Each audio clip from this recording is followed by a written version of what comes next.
યાર મારે એક કન્ફ્યુઝન છે. શું છે કન્ફ્યુઝન? મારે છે ને ઘર ખરીદવું છે. હવે ઘર ખરીદવા માટે મને બે ટાઈપની સલાહો મળે છે. પહેલી સલાહ મને એ મળી રહી છે કે અંડર કન્સ્ટ્રક્શન પ્રોપર્ટીમાં જ તમારે ઘર લેવું જોઈએ, કારણ કે ત્યાં તમને બેસ્ટ રેટ મળશે. બીજી ટાઈપની સલાહ એ લોકો આપે છે જે એવું કહે છે કે તમારે રેડી ટુ મૂવ કોઈ પણ પ્રોપર્ટી છે ત્યાં જ ઘર ખરીદજો, કારણ કે ઘર આપણે રહેવા માટે ખરીદવાનું છે, એટલે એ તમે જોઈને જ ખરીદજો. તો હવે આ બંને મૂંઝવણ હું મારી તો દૂર કરવાનો જ છું કે કયું સારું. આની સાથે સાથે તમે પણ જો તમારી આ મૂંઝવણ દૂર કરવા માંગતા હોય તો એના માટે ધ્યાનથી સાંભળજો. હું તમને એક વાત કહું.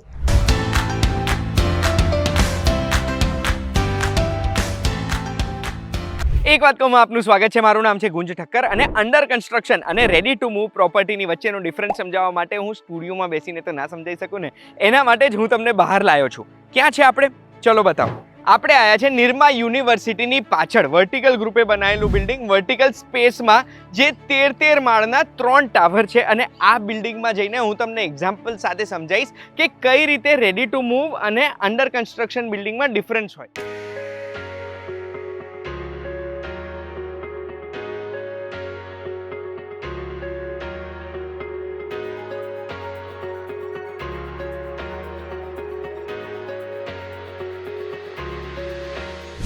હવે સૌથી પહેલો પોઈન્ટ છે પોઝેશનનો પોઈન્ટ. અગર હું ઘર શોધી રહ્યો છું તો એ ઘરની રિક્વાયરમેન્ટ મને ક્યારથી છે એ રિક્વાયરમેન્ટ નક્કી કરશે કે મારા માટે અંડર કન્સ્ટ્રક્શન સારું છે કે પછી રેડી ટુ મૂવ સારું છે. ફોર એક્ઝામ્પલ, અગર મારે અત્યારે જ ઘર જોઈએ છે અને આવી રીતે વર્ટિકલ સ્પેસની જેમ રેડી ટુ મૂવ પ્રોપર્ટી કોઈ છે તો મને ખબર છે કે અહીંયા ઓલરેડી 25 પરિવારો તો રહી રહ્યા છે અને અહીંયા લાઈફ શરૂ થઈ ગઈ છે, એટલે મારે અગર જો ઘર લેવું છે તો અહીંયા હું તરત મૂવ થઈ શકીશ. જ્યારે અંડર કન્સ્ટ્રક્શન પ્રોપર્ટી છે એમાં ઘણા મહિનાથી લઈને ઘણા વર્ષો બી લાગી જાય મને પોઝેશન મળતા, એના પછી ઇન્ટિરિયર કરવામાં એમાં બીજો સમય જતો રહે. એટલે મારે અગર જો બહુ જ ફ્યુચરનું પ્લાનિંગ હોય તો મારું ઘર હું અંડર કન્સ્ટ્રક્શનમાં લઈ શકું છું. ચલો બીજા પોઈન્ટ પર લઈ જાઉં તમને.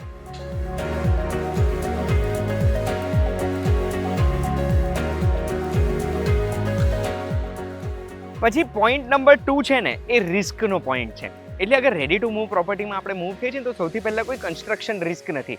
આપણે ચેક કરી શકીએ છીએ કે અહીંયાની ક્વોલિટી કેવી છે. ઉદાહરણ તરીકે આ વર્ટિકલ સ્પેસ છે, એ વર્ટિકલ સ્પેસ બિલ્ડિંગમાં મેન્યુઅલ કાસ્ટિંગ કરેલું છે, RMC કર્યું નથી. એ આપણે અહીંયા આગળ બિલ્ડિંગને જોઈને, ક્વોલિટીને જોઈને નક્કી કરી શકીએ છીએ.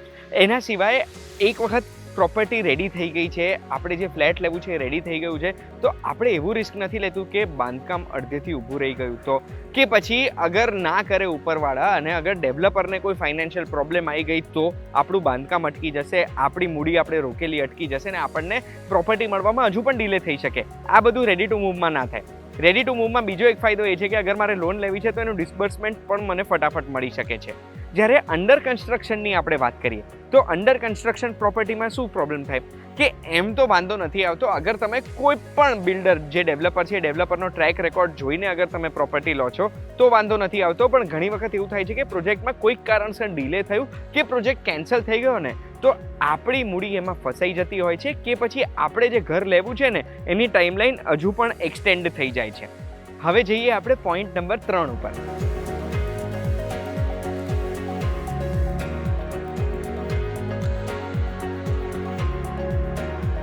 રેડી ટુ મૂવ અને અંડર કન્સ્ટ્રક્શનમાં બીજો એક ડિફરન્સ છે ને એ છે સેમ્પલ હાઉસનો. એટલે સેમ્પલ હાઉસ તો આપણે રેડી ટુ મૂવ અને અંડર કન્સ્ટ્રક્શન બેવમાં જોઈ શકીએ છીએ, પણ અંડર કન્સ્ટ્રક્શન પ્રોપર્ટીમાં આપણી જોડે ઇમેજિન કરવા માટે ફક્ત સેમ્પલ હાઉસ છે કે આવું હશે. અને એમાં બી ઘણી વખત કેવું થાય કે સેમ્પલ હાઉસ એવું જોરદાર બનાવ્યું હોય ને કે આપણને ગમી જાય, પણ જ્યારે આપણે રિયલી આપણો અપાર્ટમેન્ટ જોઈએ ને ત્યારે આપણી રિયાલિટી વર્સિસ એક્સપેક્ટેશન એવું થઈ જતું હોય છે. જ્યારે રેડી ટુ મૂવમાં કેવું થાય કે સેમ્પલ હાઉસ તો રેડી છે, સેમ્પલ હાઉસમાં આપણે જોઈ શકીએ છીએ કે ક્વોલિટી વસ્તુઓ વાપરી છે, પણ એ જ વસ્તુ આપણે એમના ખાલી યુનિટ્સમાં પણ જોઈ શકીએ. ઉદાહરણ તરીકે આ વર્ટિકલ સ્પેસીસમાં આપણે જોઈએ ને તો એમાં RR અને ફિનોલેક્સના કેબલ વાપરેલા છે, જેગુઆરના ફિટિંગ વાપરેલા છે, પણ આ બધું આપણે ફક્ત સેમ્પલ હાઉસમાં નથી જોવાનું. આ આપણે બધા અપાર્ટમેન્ટમાં જોઈ શકીએ અને એનાથી આપણું ડિસિઝન ઓર સહેલું થઈ જાય કે આ પ્રોપર્ટીમાં આપણે ઘર લેવું છે કે નહીં.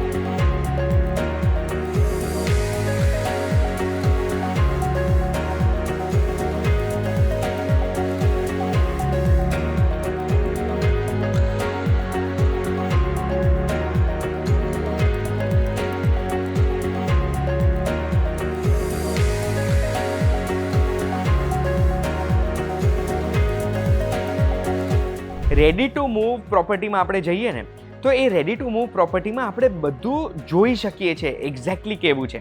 આ વર્ટિકલ સ્પેસના ઉદાહરણથી તમને કહું કે આપણે અહીંયા આગળ આવ્યા છે, બિલ્ડિંગ ઊભા છે, બિલ્ડિંગ બની ગયા છે, તો આપણે એમનું કન્સ્ટ્રક્શન ક્વોલિટી જોઈ શકીએ છીએ કેવી છે. વર્ટિકલ ગ્રુપે વર્ટિકલ સ્પેસીસ બનાવતી વખતે આરએમસીનો યુઝ જ નહોતો કર્યો, એ આપણને અહીંયા ક્વોલિટી જોઈને ખબર પડી જશે. એના સિવાય આપણે એકચ્યુઅલી જોઈ શકીએ છીએ, આપણે લેઆઉટ જોઈને જોવાની જરૂરત નથી કે બધા અપાર્ટમેન્ટની વચ્ચે કેટલી જગ્યા ખાલી છે, આપણને કેટલી સ્પેસ મળશે. એના સિવાય કેવું કન્સ્ટ્રક્શન છે. એટલે અહીંયા આગળ હું આવ્યો ને પછી મેં એક વસ્તુ નોટિસ કરી કે બધા અપાર્ટમેન્ટમાં 3 જગ્યા ઓપન છે, 3 સાઈડ ખુલ્લી છે. એનો મતલબ છે કે કોમન વોલ્સ અપાર્ટમેન્ટ્સની વચ્ચે આવશે જ નહીં. એમેનિટીઝ બધી રેડી થઈ ગઈ હશે, એટલે એમેનિટીઝ ખાલી એક બ્રોશરમાં લખેલી વસ્તુ નથી, આપણે ફિઝિકલી જોઈ શકીએ. અહીંયા આગળ જે એમેનિટીઝ છે એ પણ હું તમને બતાવવા માંગુ છું. અહીંયા એમેનિટીઝ કઈ કઈ છે તો એક મલ્ટીપર્પઝ હોલ છે, ઇન્ડોર ગેમ, ઇન્ડોર જીમ છે, ઓપન એર થિયેટર છે, એમ્ફી થિયેટર, યોગા ટેરેસ, ચિલ્ડ્રનનો પ્લે એરિયા છે, એક સિનિયર લોકોનો ગઝીબો છે, જોગિંગ ટ્રેક છે, યોગા ડેક છે અને આ ટોડલર પ્લે એરિયા તો મને સૌથી સરસ લાગ્યો. આ બનાવવામાં વર્ટિકલ ગ્રુપે ધ્યાન રાખ્યું છે કે કોઈ પણ જગ્યા, કોઈ પણ ખૂણો એવો ના હોય જે ટોડલર્સને વાગી શકે, એટલે ટોડલર્સ પણ ખુલ્લી સ્પેસમાં રમી શકે. એના સિવાય પાર્કિંગ કેવું મળશે, બેઝમેન્ટ કેવું હશે, આ બધું આપણે ચેક કરી શકીએ. એટલે પછી જ્યારે આપણે મૂવ થઈએ ને ઘરમાં તો એવી કોઈ વસ્તુ આપણને ના ખબર પડે કે યાર આ તો જગ્યા ઇનફ છે જ નહીં. એના સિવાય બીજી એક વસ્તુ જે મેં અહીંયા નોટિસ કરી છે ને એ કહેવા માંગુ છું કે એક વખત આ બિલ્ડિંગ બની ગયું, આજુબાજુ બી આપણે અત્યારે જોઈ શકીએ છીએ, એક બાજુ ફાયર સ્ટેશન બને છે, એક બાજુ ઓક્સિજન પાર્ક છે અને એક બાજુ આઈટી પાર્ક બની રહ્યું છે. એટલે આ બધું જોઈને આપણને ખબર પડી જાય કે આ બિલ્ડિંગમાં આજુબાજુ કોઈ હાઈ રાઇઝ આવવાના જ નથી, 3 સાઈડ ઓપન મળશે. એટલે જ્યાં બી આપણે ઘર લઈશું ત્યાં આપણને વ્યૂ સારા જ મળશે. પછી અંડર કન્સ્ટ્રક્શનની વાત કરીએ. અંડર કન્સ્ટ્રક્શનમાં આપણને નથી ખબર કે અત્યાર સુધીનું જે કન્સ્ટ્રક્શન થયું છે એ જ ક્વોલિટી જળવાશે કે નહીં. એટલે આપણે રેગ્યુલરલી ચેક કરવા આવવું પડે અને એક મગજમાં ટેન્શન રહે કે આપણને જેટલી વસ્તુઓ પ્રોમિસ કરી છે એ બધી વસ્તુઓ મળશે કે નહીં. હવે જે સારા ડેવલપર્સ છે એ તો આ બધી પ્રોમિસ્ડ વસ્તુઓ આપે છે, બટ ઘણી વખત એવું થાય છે કે પ્રોમિસ્ડ વસ્તુઓ નથી મળતી અને એના લીધે આપણને એવું લાગે કે યાર અહીંયા ઘર લીધું આ વસ્તુ માટે ને એ વસ્તુ તો અહીંયા છે જ નહીં. નેક્સ્ટ પોઈન્ટ છે પ્રાઇઝનો અને રિટર્ન્સનો. આ એક પોઈન્ટ છે જેમાં દર વખતે અંડર કન્સ્ટ્રક્શન પ્રોપર્ટીઝ બાજી મારી જતી હોય છે. આમાં કેવું થાય, રેડી પ્રોપર્ટી ઉપર જીએસટી નથી હોતો એટલે એ આપણને બચી જાય, પણ એની સામે રેડી પ્રોપર્ટીનો ભાવ અંડર કન્સ્ટ્રક્શન કરતાં 15-20%, 30% વધારે જ હોય છે. એટલે રેડી પ્રોપર્ટીના આટલા બધા ફાયદા છે અત્યાર સુધી આપણે જોયા ને, એ ફાયદાની સામે કદાચ એવું બને કે રેડી પ્રોપર્ટીમાં આપણે થોડાક પૈસા વધારે આપવા પડે, પણ એ નેગેટ થઈ જાય છે જીએસટી ના આપવું પડે એનાથી. જ્યારે અંડર કન્સ્ટ્રક્શનમાં હજુ પ્રોપર્ટીનો પ્રાઇસ એપ્રિસિએશન શરૂ જ થતો હોય છે. એટલે અગર જો અંડર કન્સ્ટ્રક્શનમાં આપણે સાચા ટાઈમે ઇન્વેસ્ટ કરી દઈએ ને તો એવા સંજોગોમાં રિટર્ન્સ સારા આપણને અંડર કન્સ્ટ્રક્શન પ્રોપર્ટી લીધા પછી મળે, પણ એ રિટર્ન ત્યારે જ મળે જ્યારે પ્રોપર્ટી આપણે વેચી દઈએ છીએ. અંડર કન્સ્ટ્રક્શન પ્રોપર્ટીમાં જીએસટી લાગતો હોય છે.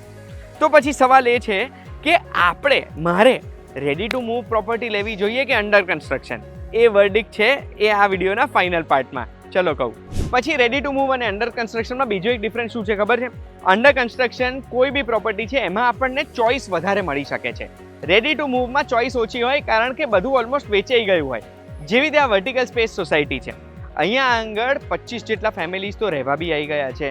એના સિવાય હવે થોડાક જ યુનિટ બચ્યા હશે ડેવલપર પાસે અને એમાં ચોઇસ ઓછી મળે. એટલે અગર જો તમારે અહીંયા બી અગર પૂછવું છે કયા કયા યુનિટ છે તો સ્ક્રીન ઉપર દેખાય છે નંબર ઉપર તમે કોલ કરી શકો છો. આપણે આ વિડીયોનો ફાઇનલ વર્ડિક્ટ હું તમને કહું ને કે રેડી પ્રોપર્ટી સારી કે પછી અંડર કન્સ્ટ્રક્શન, એની પહેલાં થેન્ક યુ કહેવા માંગુ છું વર્ટિકલ ગ્રુપને, કારણ કે એમણે એમની આ પ્રોપર્ટી વર્ટિકલ સ્પેસીસમાં આપણને આ શૂટ કરવા દીધું અને તમને હું એમના એક્ઝામ્પલથી આ સમજાવી શક્યો. હવે રેડી ટુ મૂવ અને અંડર કન્સ્ટ્રક્શન બંને અલગ અલગ ટાઈપના લોકો માટે સારી. રેડી ટુ મૂવ કોના માટે સારી? જેમને પોતે ઘર ખરીદવું છે, એમને તરત જ મૂવ થવું છે, તરત જ પ્રોપર્ટીમાં જવું છે, એમને પોતે રિસ્ક લેવાની કોઈ જગ્યા છે નહીં અને એમને બસ આમ બધું ચકાસીને પૈસા વાપરવાની આદત હોય, આવા લોકો માટે રેડી ટુ મૂવ છે. પણ અંડર કન્સ્ટ્રક્શન કેવા લોકો માટે છે? તો અંડર કન્સ્ટ્રક્શન એવા લોકો માટે છે જેમને તરત કાં તો મૂવ નથી થવું કાં તો ઇન્વેસ્ટમેન્ટ પર્પઝથી પ્રોપર્ટી ખરીદવી છે, ઘર ખરીદવું છે. એના સિવાય એવા લોકો જેમનું રિસ્ક એપિટાઇટ વધારે છે, જે રિસ્ક લેવામાં માને છે, કારણ કે અંડર કન્સ્ટ્રક્શનમાં એમને રિટર્ન કદાચ વધારે મળી શકે છે, એની સામે એમને વધારે સમય માટે એમાં ઇન્વેસ્ટેડ પણ રહેવું પડે. બેસિકલી રેડી ટુ મૂવ અને અંડર કન્સ્ટ્રક્શન બંને ટાઈપની પ્રોપર્ટી અલગ અલગ ટાઈપના લોકો માટે સારી હોય છે. At the end of the day real estate એ એક સારું ઇન્વેસ્ટમેન્ટ ટ્રેક રેકોર્ડ આપણે જોઈએ તો રહી ચૂક્યું છે. આ વિડીયોની માહિતીથી તમને જો રેડી ટુ મૂવ કે અંડર કન્સ્ટ્રક્શનના ડિફરન્સીસ ખબર પડી ગયા હોય તો આવી જ માહિતી માટે એક વાત કહું જોતા રહેજો. વર્ટિકલ ગ્રુપમાં કોઈ પણ પ્રશ્ન પૂછવો છે તો સ્ક્રીન ઉપર દેખાય છે એ નંબર ઉપર પૂછી શકો છો. આપણે ફરી મળીશું.